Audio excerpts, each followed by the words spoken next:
A gente começa a edição de hoje falando da chegada da primavera e essa mudança drástica. A gente teve um fim de semana de muito calor, principalmente na região sudeste. Amanhecemos nessa segunda-feira já com tempo nublado, as temperaturas mais baixas e a gente tem que ter cuidado principalmente com a nossa saúde.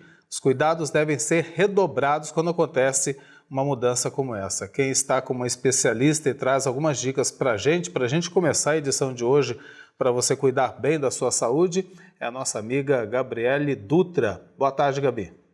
Boa tarde a vocês aí do estúdio e a você que acompanha o TJ Aparecida. Isso mesmo, a gente sabe que essa oscilação no clima, um dia está quente, outro dia está frio, exige um cuidado a mais com a nossa saúde. E um ponto que merece a nossa atenção é em relação à hidratação do organismo. Mas para falar um pouco mais sobre este assunto, eu converso agora com a Caroline Uchoas, que é nutricionista. Caroline, boa tarde. Obrigada por sua participação aqui no TJ Aparecida.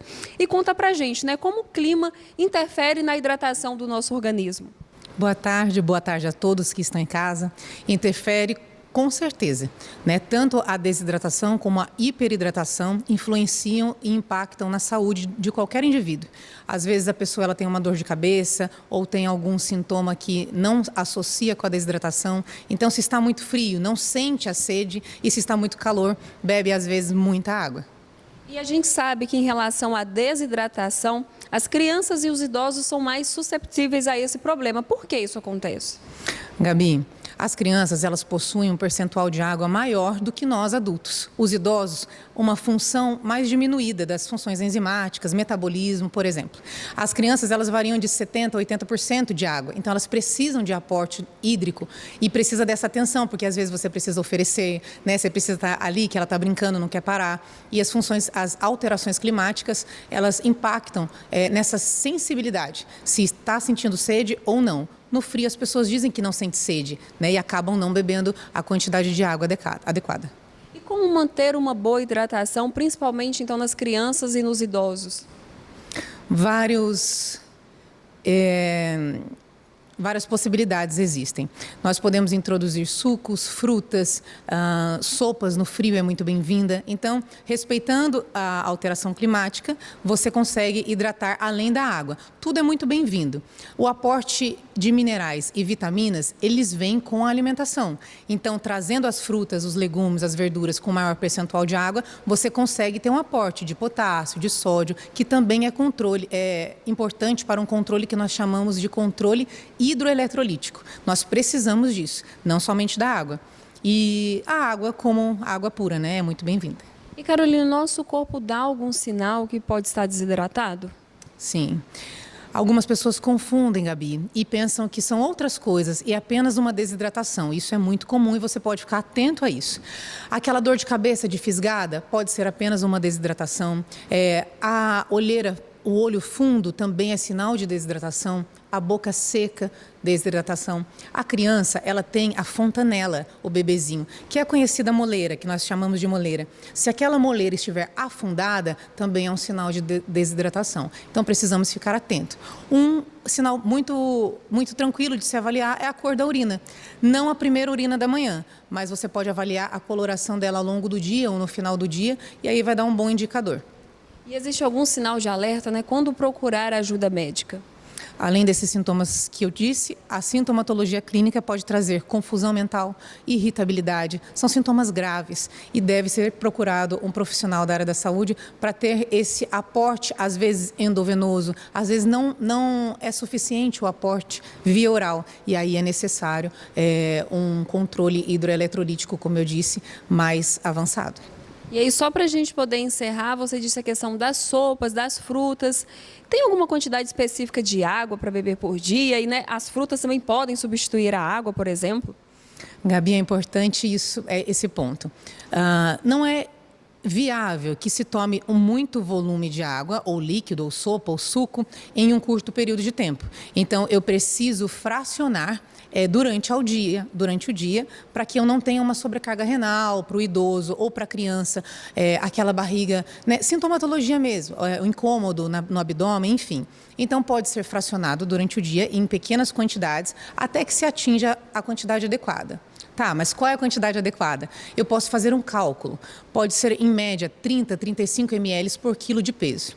Vamos lá, o indivíduo com 60 quilos, ele precisa pegar 60, dividir por 30, 35, que vai dar em média uns 1.800, 2 litros de água, ou eu posso levar em consideração a atividade física, o tempo mais seco que nós estamos, né? Ou muito calor, aí eu preciso aumentar. Pega esse valor e aumenta só um pouquinho. Tá certo, então, Caroline, muito obrigada pelas dicas valiosas, né, para quem está nos assistindo. Então, você aí de casa, ó, não se esqueça, ter sempre por perto aquela garrafinha, o copo d'água, para manter o seu corpo hidratado e também de quem você ama. Eu volto com vocês aí do estúdio. Obrigada, Gabi, pelas informações e realmente, né, essa mudança brusca de temperatura com a chegada da primavera, mas a grande dúvida nossa e de quem está em casa é o que esperar para os próximos dias. Por isso nós vamos conversar com o Giovanni Dolif, que é meteorologista. Giovanni, seja muito bem-vindo novamente aqui ao TJ. Uma boa tarde para você. Oi, Raiane, boa tarde. Boa tarde, Eduardo, tudo bom? Prazer estar aqui mais uma vez. Giovanni, queria já te perguntar, né, pedir para você, aliás, explicar essa mudança brusca de temperatura, de clima, logo já na chegada da primavera, com essa frente fria, rajadas de vento. O que esperar dessa nova estação? Oi, Raiane. Olha, coincidiu, né, de chegar uma frente fria forte, justamente nesse primeiro dia da primavera. Então, uma situação típica de inverno, né, que acontece logo que a gente entra na primavera. E nos últimos dias do inverno, que foi o final de semana, estava muito quente na maior parte do centro-sul do país, né? Então, teve uma inversão de papéis aí. Mas isso é só nessa primeira semana. A gente vai ter frio, temperaturas baixas, né? Está só começando a mudança no tempo. E essa mudança brusca está vindo com chuvas fortes, trovoadas, rajadas de vento, né, por causa desse contraste de massas de ar. Quando vem a massa de ar frio, né, ela não ocupa o mesmo espaço que a massa de ar quente. Então, à medida que ela avança, vai subindo pelo continente, eu vou até aproveitar a imagem de satélite que tem aqui atrás de mim para mostrar que é em tempo real. A gente tem essa faixa branca de nuvens que vem do oceano e entra aqui no Brasil, é a frente fria. Ela está, nesse momento, chegando em Cuiabá, norte do Mato Grosso do Sul, e aqui entre o estado de São Paulo e entre o estado do Rio de Janeiro. Pois bem, quando esse ar frio vem vindo, ele vem vindo aqui pela Argentina, o ar quente que estava aqui no Brasil, ele é empurrado, né, ele é comprimido, é espremido, como se você apertasse um balão, né, você aperta ele e o ar tenta escapar. Como a atmosfera é livre, esse ar quente ele escapa, ele vai descendo aqui para o oceano, então o ar que estava aqui no centro-oeste, muito quente, seco, passa por cima de São Paulo e Rio de Janeiro. Por isso que esquentou bastante no final de semana. E agora, então, vem esse ar frio ocupando esse espaço. Bom, na primeira semana da primavera. Depois o tempo volta a ficar mais firme, as temperaturas voltam a subir, a ficar mais próxima do normal. A expectativa é que nessa primavera a gente tenha no sul um pouco menos de chuva, no centro-oeste e sudeste chuvas próximas do normal e no norte a chuva pode ser um pouco acima do normal. Giovanni, boa tarde para você. Inclusive, a gente estava comentando aqui na abertura do TJ hoje que recebemos aqui no nosso aparelho de telefone celular um alerta severo da Defesa Civil para tempestades com ventos muito fortes, destelhamento, ou seja, para São José dos Campos e toda a região do Vale do Paraíba. Inclusive em São Paulo, capital, choveu forte, mais de 400 mil pessoas sem luz neste momento. E o mesmo aconteceu ontem, por isso que eu queria tocar nesse assunto com você, que foi no sul, Santa Catarina, né? Cerca de 40 imóveis sofreram estragos devido a um tornado que foi confirmado pela Defesa Civil. Quais são os riscos associados? Gostaria que você falasse um pouquinho desse fenômeno, desse evento que aconteceu no sul. Eduardo, esse alerta se dá justamente pelo avanço da frente fria. Esse contraste da massa de ar muito frio com a massa de ar mais quente, que estava na frente, gerou essas tempestades. Então, essa mesma frente fria gerou tempestades no Rio Grande do Sul, em Santa Catarina, esse tornado que foi confirmado pela Defesa Civil. Até uma imagem impressionante, né, de uma casa que foi arrastada, ficou apoiada em cima de um carro. E aí essa frente fria avançando está causando temporais nesse momento entre São Paulo, Minas Gerais, Rio de Janeiro e também no Centro-Oeste. E a Defesa Civil monitorando envia alertas nos celulares para que as pessoas fiquem alerta, né, se protejam, né, evitem ficar expostas a esses ventos fortes e chuva forte para evitar maiores impactos. Né? Na imagem aqui atrás de mim, a gente tem justamente as imagens mais recentes, né, que é a faixa de nuvens e as tempestades passando. Então, elas estão passando agora entre tarde e noite, né? E à medida em que elas passam, depois o tempo fica mais tranquilo, né? E aí entra a massa de ar frio, e onde já fica mais frio, o tempo tende a ficar mais bem comportado, vamos dizer assim, né? Ou seja, sem tempestade. Então é só na entrada da frente fria que tem esses temporais. Nos próximos dias ainda vai ficar frio no centro-sul, mas aí já sem risco de tempestades.